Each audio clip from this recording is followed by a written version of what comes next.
Hola amigos, amigas, ¿cómo están? Espero que todos cuidándose en sus casas durante estos periodos de cuarentena.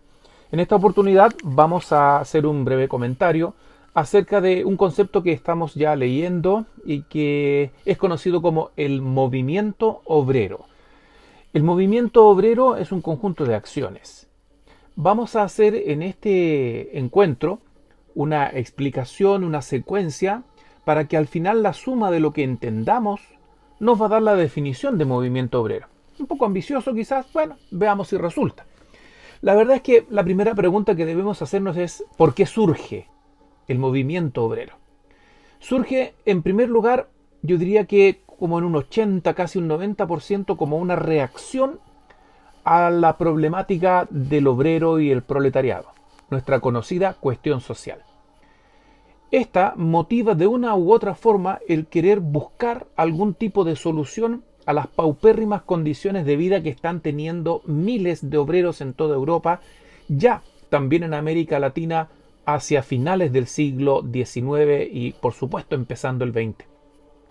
Y en menor porcentaje podríamos mencionar la propuesta de la Rerum Novarum, que legitima la idea de una organización de obreros para poder plantear sus demandas. Digo en mucho menor grado porque podríamos decir que eso motiva fundamentalmente a los grupos católicos o a los obreros católicos, lo que no quiere decir de que los otros obreros no lo fueran, pero se sintieron mucho más motivados a actuar por otras razones, más que por el llamado del Papa y la Rerum Novarum.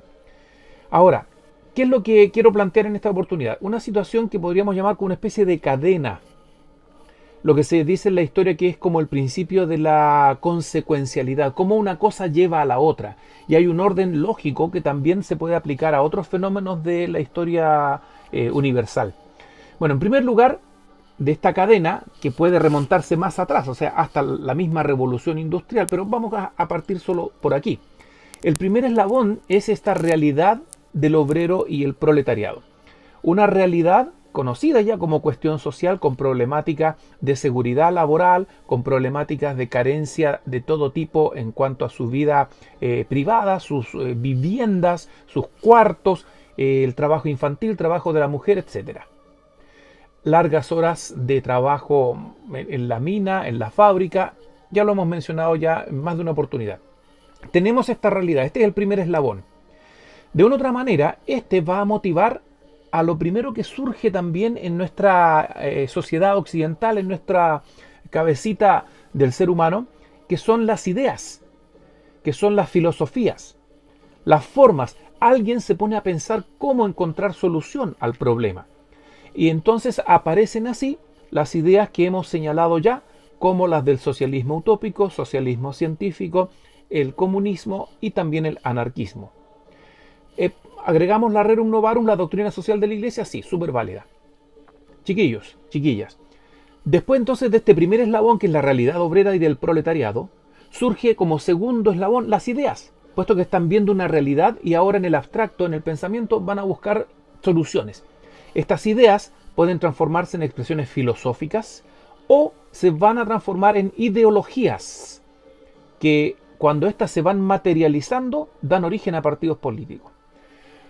El eslabón es cuando ya el obrero, el artesano, el trabajador ferroviario, va a ver que no hay nadie que le esté ayudando.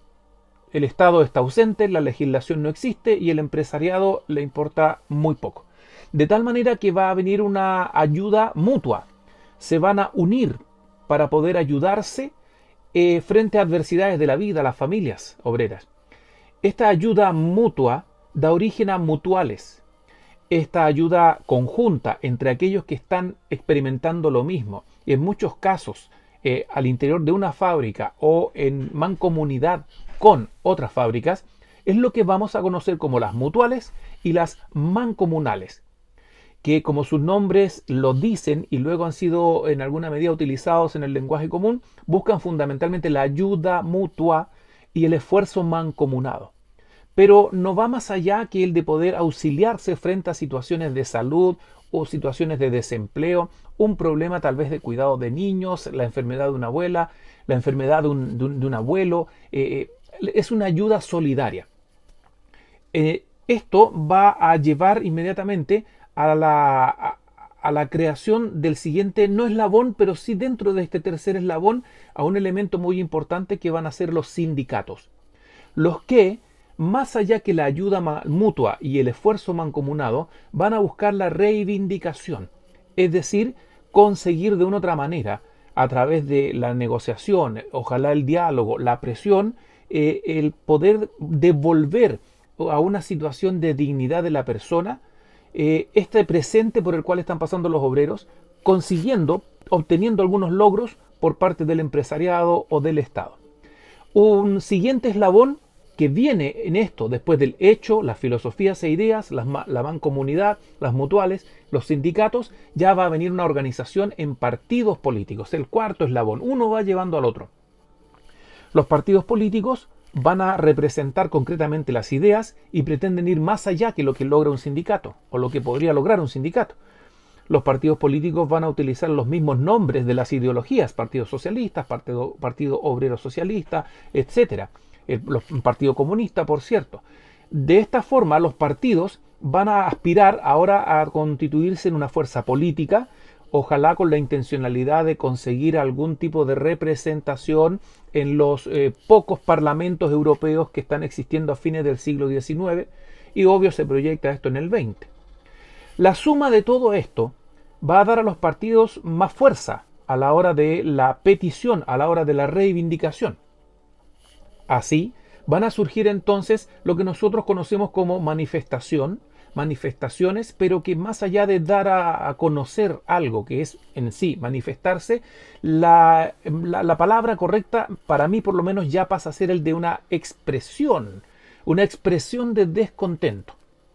La expresión de descontento aparece fundamentalmente cuando ya los partidos no son escuchados. Las ideas han sido también combatidas con otras ideas y los sindicatos en muchos casos no tienen fuerza porque no tienen un amparo legal. Se demora muchísimo en aparecer esto. La suma de todo esto, si ustedes se fijan, podrían ser una serie de ingredientes que nos van a dar finalmente el último paso, que es ya la reacción total y concreta, amparada por los partidos, por los sindicatos, por las organizaciones obreras y también ya por la mujer proletaria, por el minero, el trabajador portuario, entre otros. Ahora, esta reacción es el último paso, que sería ya hacer algo concretamente. Los partidos de izquierda, como se van a conocer, que logran llegar al Parlamento, tienen una serie de trabas para poder conseguir cambios legislativos. Ahora, ¿qué es lo que ocurre ante la desesperación? Y como suma de todo lo anterior que ha sido señalado en estos pocos minutos, sería ya la acción, la presión para poder obtener lo que el sindicato requiere, lo que el proletariado necesita, como algo simplemente digno y pareciera hoy sentido común, pero que no lo fue. Llegamos así entonces al último eslabón, que sería finalmente la huelga, el paro y ya también la protesta.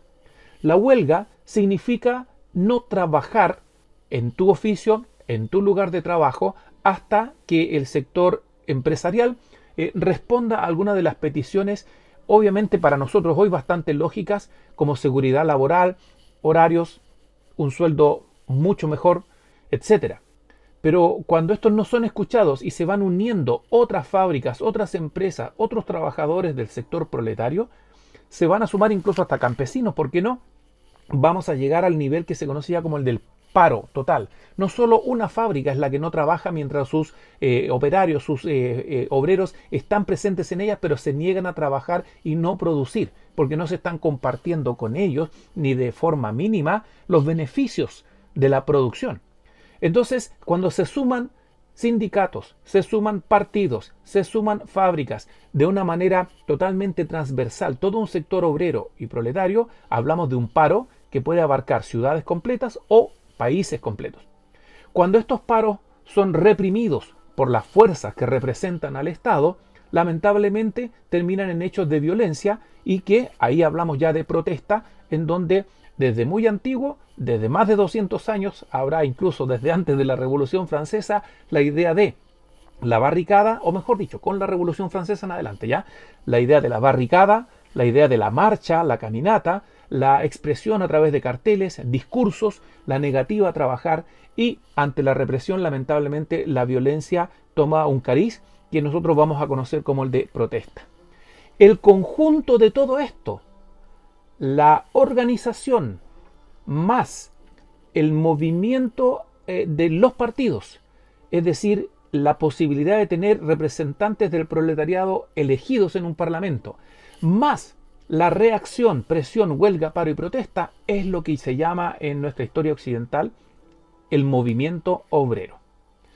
Todo esto, tristemente debemos decir que demoró mucho en poder obtener algunos logros y cambios.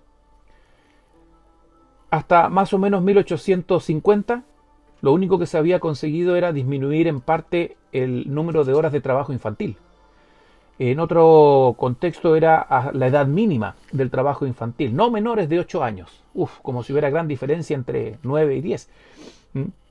Pero luego vamos recién a remontarnos hasta más o menos 1878, en donde aparece por primera vez en Europa la idea de una legislación que diera mayor seguridad. Un seguro, por una parte, de accidentes laborales, que hubiese más seguridad, una legislación que obligara a tener mayor seguridad al interior de la fábrica y los recintos de producción.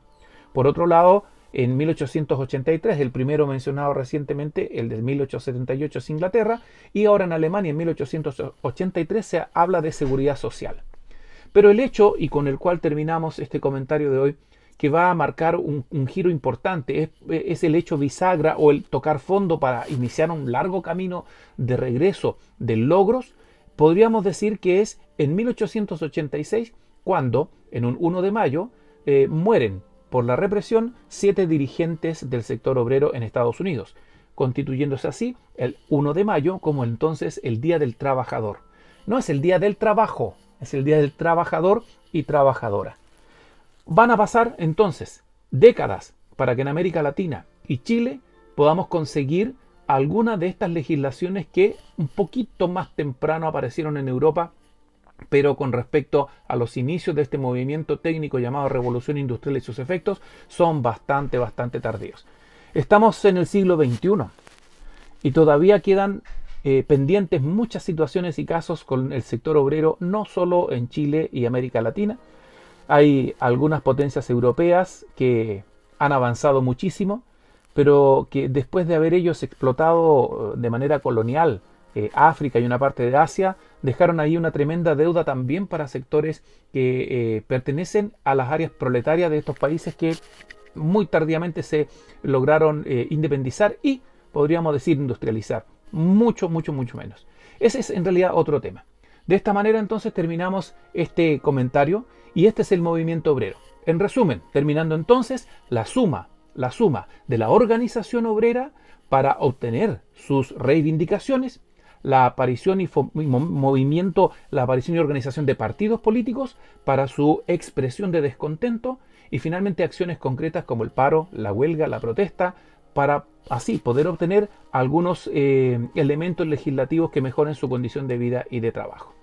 Así entonces terminamos este comentario, esperando que haya sido útil para sus tareas y bueno, para sus ideas a desarrollar en los trabajos que estamos en conjunto desarrollando en nuestro colegio.